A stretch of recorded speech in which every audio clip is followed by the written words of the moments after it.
eu sou a Daniele e hoje nós vamos estudar sobre a fotossíntese. Primeiro, nós precisamos conhecer as principais estruturas do cloroplasto. São elas a membrana externa, a membrana interna, a membrana tilacoide e o estroma. A membrana tilacoide delimita os tilacoides formando os grânulos. É uma das partes mais importantes para a fotossíntese, pois é nela que se localizam os pigmentos que absorvem a energia luminosa e os mecanismos que realizam a transição da energia. Além dela, daremos destaque também ao estroma, o conteúdo líquido do cloroplasto, pois é nele que ocorre a fixação do carbono, ou seja, a síntese de carboidratos.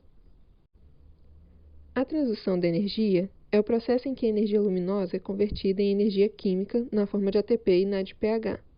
Essa conversão é feita por meio da captação da luz pelas moléculas antena, que são pigmentos fotossintéticos que se agitam ao captarem fótons. Essas moléculas transmitem essa agitação até o centro de reação, composto por duas moléculas de clorofila especiais, que não transmitem agitação, mas sim doam elétrons para uma cadeia respiratória acoplada a uma ATP sintase, as quais farão juntas a produção do ATP e do NADPH. A cadeia respiratória recebe o elétron da clorofila, retirado anteriormente da água, e o transmite de um complexo a outro. Ao mesmo tempo que isso ocorre, o citocromo B6F, componente da cadeia respiratória, faz o bombeamento de prótons conforme recebe os elétrons.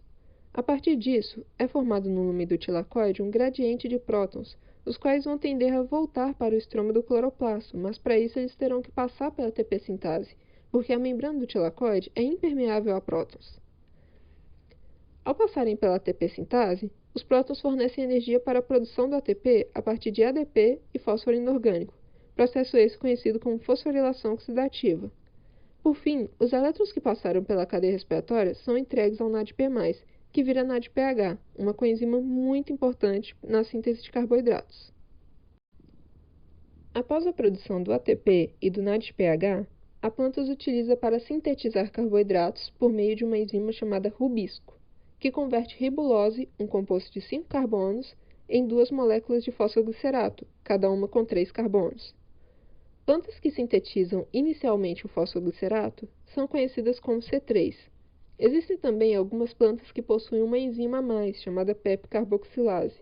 Essas são conhecidas como plantas C4, porque elas sintetizam antes do fosfoglicerato o malato, um composto de 4 carbonos, e só depois utilizam a rubisco para produzir o fosfoglicerato. Devido às plantas C4 terem maior quantidade de carbono em suas folhas, elas possuem a vantagem de crescer mais do que as C3 em ambientes de alta intensidade luminosa. Por hoje é só, pessoal. Espero que tenham gostado do vídeo e desejo-lhes bons estudos.